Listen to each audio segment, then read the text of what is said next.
మన్యం మంచాన పడుతోంది. వర్షాకాలం రావడంతో ఏజెన్సీ పోలవరం జిల్లాల్లో జ్వరాలు ఊపందుకుంటున్నాయి. దీంతో జ్వర పీడితుల సంఖ్య పెరుగుతోంది. సీజనల్గా వచ్చే జ్వరాలతో పాటు మలేరియా, ఇతర వైరల్ ఫీవర్లు పెరుగుతూ ఉండటంతో ఆసుపత్రులకు పేషెంట్ల తాకిడి పెరుగుతోంది. ముఖ్యంగా ఏజెన్సీ గ్రామాల్లో ఉన్న గిరిజన సంక్షేమ వసతి గృహాల్లో ఉంటూ చదువుకుంటున్న విద్యార్థులు జ్వరాల బారిన పడుతున్నారు. పోలవరం జిల్లాలోని ఏజెన్సీ గ్రామాల్లో పలు చోట్ల జ్వరాలు విజృంభిస్తున్నాయి. జ్వరంతో ఆస్పత్రుల్లో చేరుతున్న వారి సంఖ్య రోజురోజుకు పెరుగుతోంది. ఆస్పత్రులు జ్వర పీడితులతో కిక్కిరిసిపోతున్నాయి. దాదాపు అన్ని మండల కేంద్రాలు, పెద్ద గ్రామాల్లో ప్రాథమిక ఆరోగ్య కేంద్రాలు ఉన్నా రంపచోడవరం ఏరియా ఆస్పత్రికే ఎక్కువగా జ్వరాల బాధితులు తరలి వస్తుంటారు. వివిధ విభాగాలకు చెందిన వైద్యులు ఉండడం, మందులు, ఇతర సౌకర్యాలు ఉండడంతో గిరిజనులు ఎక్కువగా ఏరియా ఆస్పత్రికే వస్తుంటారు. స్థానికంగా ఉన్న పీహెచ్సీలకు వెళ్లినా ఒక్కరోజు మాత్రమే వైద్యం అందించి ఏరియా ఆస్పత్రికి రిఫర్ చేస్తున్నారు. అత్యధికంగా వై రామవరం, మారేడుమిల్లి ప్రాంతంలో మలేరియా బారిన పడిన వారి సంఖ్య ఎక్కువగా ఉంటోంది.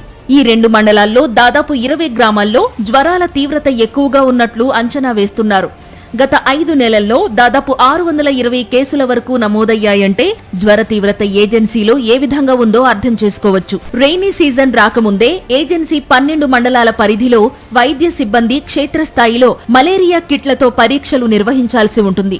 గడిచిన 6 నెలల్లో 15,000 మందికి పరీక్షలు నిర్వహిస్తే 600కు పైగా మలేరియా కేసులు నమోదయ్యాయంటే ఏజెన్సీలో పరిస్థితి ఎలా ఉందో తెలుస్తోంది.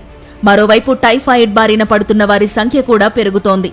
ఏజెన్సీ ప్రాంతాల్లో వై రామవరం, అడ్డతీగల, రాజవొమ్మంగి మండలాల్లో కొండలపై చాలా గ్రామాలున్నాయి.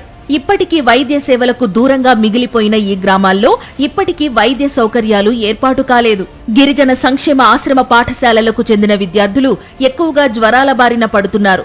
ముఖ్యంగా హాస్టళ్లలో పారిశుద్ధ్యం, కనీస సౌకర్యాలు సక్రమంగా లేకపోవడం, దోమల ప్రభావం ఎక్కువగా ఉన్నా ప్రత్యామ్నాయ చర్యలు తీసుకోకపోవడం, వైద్యుల పర్యవేక్షణ లేకపోవడం వల్లే విద్యార్థులు జ్వరాల బారిన పడుతున్నట్టు తెలుస్తోంది. వై రామవరం గిరిజన గ్రామాల్లో సరైన తాగునీటి సదుపాయాలు లేకపోవడం వల్లే సమస్యలు ఎదురవుతున్నాయని బాధితులు చెబుతున్నారు. మా ఊర్లో వాటర్ ప్రాబ్లం చాలా ఎక్కువ ఉంది. డ్రింకింగ్ వాటర్, స్టోరేజ్ వాటర్, దానివల్ల కొంచెం మలేరియా, టైఫాయిడ్ ఎక్కువ ఉంటుంది. ఏఎన్ఎం, జిఎన్ఎం, 103 అంబులెన్స్ కూడా క్యాంపులు నిర్వహిస్తున్నారు, కానీ ఎందుకు తగ్గట్లేదు. వాటర్ ప్రాబ్లం అయితే చాలా ఎక్కువగా ఉంటుంది. దోమల బారిన పడకుండా ఏజెన్సీలో వివిధ గ్రామాల్లో దోమల మందు పిచికారీ చేయించడం, దోమతెరలు పంపిణీ చేయడం వంటి కార్యక్రమాలు ఐటీడీఏ నిర్వహించాల్సి ఉంది. అయితే సిబ్బంది కొరతతో జాప్యం జరిగిందని అధికారులు చెబుతున్నారు. మరోవైపు సకాలంలో చర్యలు చేపట్టకపోవడంతో ఏజెన్సీలో దోమల ప్రభావం పెరిగిపోయింది.